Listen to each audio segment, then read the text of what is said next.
सीना ठोक के कहना चाहता हूं कि पूरे विश्व में यदि मुसलमान सर्वाधिक सुरक्षित कहीं है तो उस देश का नाम भारतवर्ष है। क्या स्थिति है आज वक्फ को लेकर इस्लामिक देशों में?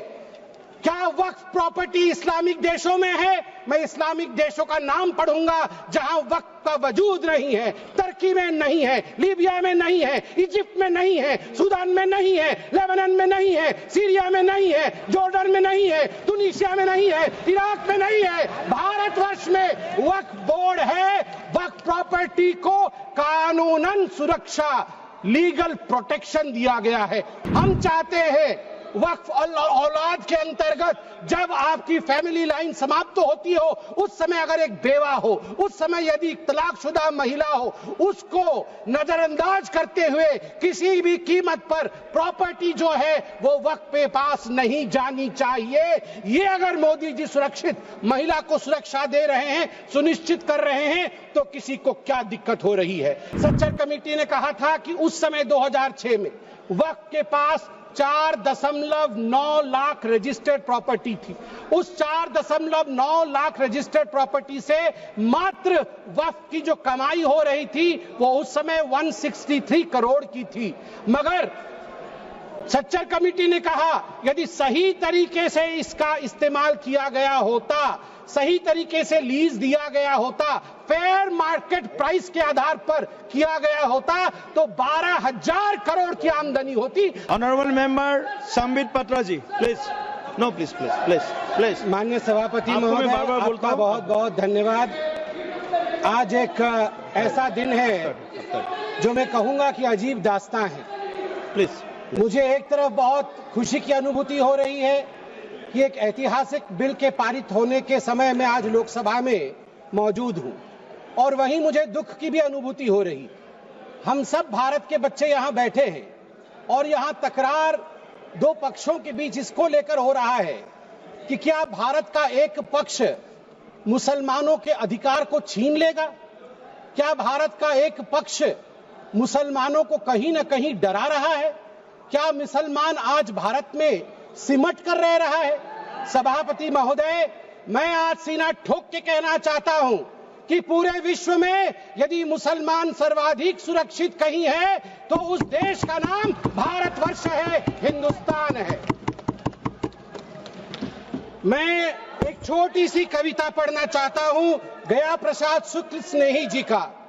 किसी को नहीं बनाया दास, किसी का किया नहीं उपहास, किसी का छीना नहीं निवास, किसी को दिया नहीं त्रास, वही हम है भारत संतान, वही हम है भारत संतान। किसी का कुछ छीना नहीं है, हमेशा दिया है। जो शरणार्थी बन के आया है उसको गले से लगाया है। और केरल की बात हो रही थी, मैं धन्यवाद देता हूं केरल की भूमि को, प्रणाम और वंदन करता हूं केरल की भूमि को। वहीं से आदि शंकराचार्य जी भी आए और केरल की भूमि में कोडंगलूर तालुक के मेथला गांव में स्थित है भारतवर्ष की पहली मस्जिद चेरामल जुमा मस्जिद। और चेरा राजा चेरामल पेरुमल ने इस मस्जिद के लिए जगह स्थान दिया था। यह है भारत का कल्चर, यह है भारत माता। और इस भारत के ऊपर आप संदेह दिखा रहे हैं। क्या स्थिति है आज वक्फ को लेकर इस्लामिक देशों में? क्या वक्फ प्रॉपर्टी इस्लामिक देशों में है? मैं इस्लामिक देशों का नाम पढ़ूंगा जहां वक्फ का वजूद नहीं है। तुर्की में नहीं है, लीबिया में नहीं है, इजिप्ट में नहीं है, सूडान में नहीं है, लेबनान में नहीं है, सीरिया में नहीं है, जॉर्डन में नहीं है, तुनीसिया में नहीं है, इराक में नहीं है। भारतवर्ष में वक्फ बोर्ड है। वक्फ प्रॉपर्टी को कानूनन सुरक्षा, लीगल प्रोटेक्शन दिया गया है। उसके बाद भी हंगामा क्यों है बरपा? उसके बाद भी हंगामा क्यों है बरपा? मैं पूछना चाहता हूं, क्या गुनाह है मोदी जी का? क्या गुनाह है हमारा? हमारा गुनाह सिर्फ इतना है कि हम सबका साथ चाहते हैं, हम आगा खानियों का साथ चाहते हैं, हाँ हम बोहरा समाज का साथ चाहते हैं, हम पसमंदा समाज का जो पिछड़ा वर्ग है मुसलमान समाज में उसका साथ चाहते हैं, हाँ हम चाहते हैं महिलाओं का रिप्रेजेंटेशन और प्रतिनिधित्व हो। क्या ये गलती है? क्या मोदी जी गलती कर रहे हैं? आप बताइए। हम सबका विकास चाहते हैं, हम चाहते हैं वक्फ औलाद के अंतर्गत जब आपकी फैमिली लाइन समाप्त होती हो, उस समय अगर एक बेवा हो, उस समय यदि तलाकशुदा महिला हो, उसको नजरअंदाज करते हुए किसी भी कीमत पर प्रॉपर्टी जो है वो वक्फ पे पास नहीं जानी चाहिए। ये अगर मोदी जी सुरक्षित महिला को सुरक्षा दे रहे हैं, सुनिश्चित कर रहे हैं, तो किसी को क्या दिक्कत हो रही है। मैं यहां कहना चाहता हूं, जहां तक दान, क्योंकि वक्फ का मतलब दान होता है और हर धर्म में, मेरी बहन अभी सिख धर्म के विषय में बता रही थी, मंत्री जी भी सिख धर्म के विषय में बता रहे थे, सेवा और दान, इसके आधार पर सिर्फ धर्म आज देश का विदेश में जाना जाता है। हिंदू धर्म, ईसाई धर्म, सब में दान का महत्व है। आदि शंकर ने आज से हजारों वर्ष, केरल के लोग भी सुन रहे हैं, मैं कहना चाहता हूं, भज गोविंदम में दान के लिए क्या कहा था? गेयं गीता नाम सहस्त्रम ध्येयं श्रीपति नाम ध्येयं श्रीपति रूपमजस्रम नेयं सज्जन संगे चित्तं देयं दीन जनाय जवित्तम। दीन जनों को, गरीबों को वित्त दान करो, ईश्वर मिलेंगे। भगवान का नाम लो, गीता का ध्यान करो, ईश्वर मिलेंगे। और वही इस्लाम में भी ज़कात, सदका और सदके जरिए के नाम से जिक्र किया गया है। वक्फ जो दान की जमीन और पुण्य के लिए, परमार्थ के लिए, धर्मार्थ के लिए वक्फ बनाया गया है। वक्फ के बोर्ड में आज जो लोग कह रहे हैं कि वक्फ एक्ट में ये जो अमेंडमेंट है ये अनकॉन्स्टिट्यूशनल है, ये किस आधार पे कह सकते हैं? 1995 में वक्फ एक्ट आया, मतलब उससे पहले से चल रहा था। 1995 एक्ट के अंतर्गत अभी हम चल रहे हैं। 1995 के बाद आप याद करिए 2013 में भी अमेंडमेंट हुआ। उससे पहले 1954 में, 1959 में, 1964 में, 1969 में और 1984 में अमेंडमेंट्स या संशोधन हुए हैं। अगर वो सारे संशोधन ठीक थे तो आज ये संशोधन अनकॉन्स्टिट्यूशनल कैसे हो सकते हैं? मैं छोटे से एक विषय को रखना चाहता हूं। आज आप देखिए, सच्चर कमेटी ने 2006 के अपने रिपोर्ट में कहा था, सच्चर कमेटी ने कहा था कि उस समय 2006 में वक्फ के पास 4.9 लाख रजिस्टर्ड प्रॉपर्टी थी। उस 4.9 लाख रजिस्टर्ड प्रॉपर्टी से मात्र वक्फ की जो कमाई हो रही थी वो उस समय 163 करोड़ की थी। मगर सच्चर कमेटी ने कहा यदि सही तरीके से इसका इस्तेमाल किया गया होता, सही तरीके से लीज दिया गया होता, फेयर मार्केट प्राइस के आधार पर किया गया होता, तो 12,000 करोड़ की आमदनी होती, 12,000 करोड़ की, 10% का रिटर्न मिलता।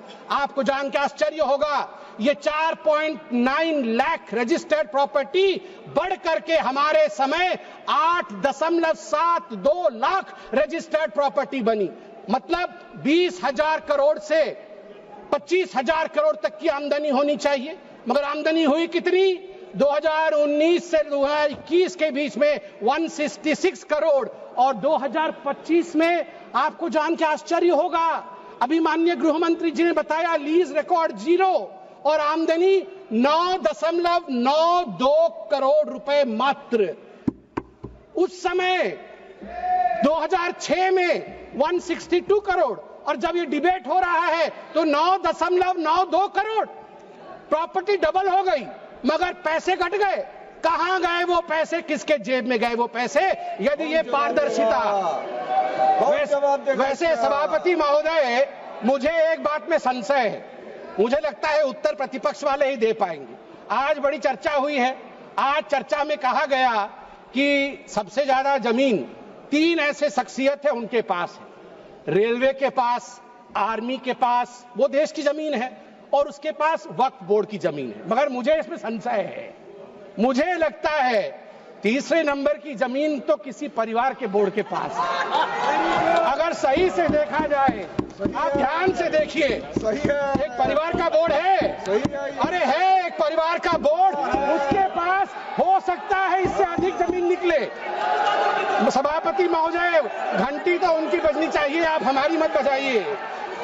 सभापति महोदय, मैं आपको आप अरे मैं किस परिवार के बारे में बोल रहा हूं, आप क्यों विचलित हो रहे हैं? वो उधर हैं अब आप चिंता मत करें, उधर हैं, आपको नहीं। हाँ उधर आप भी जानते हैं किधर हैं, उधर हैं। चलिए आप वक्त पे आइए। देखिए जो ये संशोधन हुए हैं इसमें एक बहुत महत्वपूर्ण प्रावधान है कि लंबे पेंडिंग लिटिगेशंस ये नहीं होने चाहिए। मैं आपको एक आंकड़ा देता हूं, लंबे समय तक चल रहे कानूनी मुकदमे जो पेंडिंग लिटिगेशंस 2013 में 10,380 केसेस थे, जो 2025 में बढ़ करके 21,618 केसेस हो गए। अनाधिकृत घुसपैठ एनक्रोचमेंट, ये सुनिएगा सभापति महोदय और सभी सदस्यों को कहूंगा, वंशी पोर्टल में टोटल एनक्रोचमेंट के केस 58,890 है। इसमें से लगभग 31,999 पेंडिंग एनक्रोचमेंट है, जिसमें 9,000 मुस्लिम पार्टीज है, अर्थात मुसलमानों के जमीन पर भी अधिग्रहण का काम वक्फ बोर्ड ने किया है। इसलिए जो ये बिल के बारे में आज हम चर्चा कर रहे हैं, मुसलमान भी पीड़ित है, इसलिए बिल से संरक्षण मुसलमान को भी मिलेगा और पूरे हिंदुस्तान के सभी कौम को मिलेगा। मैं अंत में इतना ही कहना चाहता हूं कि सेक्शन 40 को लेकर आज जो कहा गया, मैं बस 30 सेकंड में समाप्त करूंगा। सेक्शन 40 को लेकर आज यहां बहुत चर्चा हुई। ये जो तर्कहीन शक्ति, इरैशनल पावर दिया गया था वक्फ बोर्ड को, खुद ही इंक्वायरी करते थे और खुद ही जमीन को वक्फ में डिक्लेयर करते थे। आज देश में 515 ऐसी प्रॉपर्टी है, उसी का शहर, वही मुद्दई, वही मुंसिफ। हमें यकीन था हमारा कसूर निकलेगा। उसी का शहर, मतलब एरिया खुद ढूंढ लेंगे, वही मुद्दई, वही जाके इंक्वायरी कर लेंगे, वही मुंसिफ, वही जजमेंट भी दे देंगे। हमें यकीन था, जिसकी जमीन थी, हमें यकीन था हमारा कसूर जरूर निकलेगा। मगर सभापति महोदय, मैं धन्यवाद देना चाहूंगा आदरणीय प्रधानमंत्री श्री नरेंद्र मोदी जी का, हमारे माननीय गृह मंत्री जी का, किरण रिजिजू जी का, कि इन्होंने इस प्रकार के एक प्रावधान को यहां प्रस्तुत किया है जिससे देश में हम सब सुरक्षित रह सके। धन्यवाद।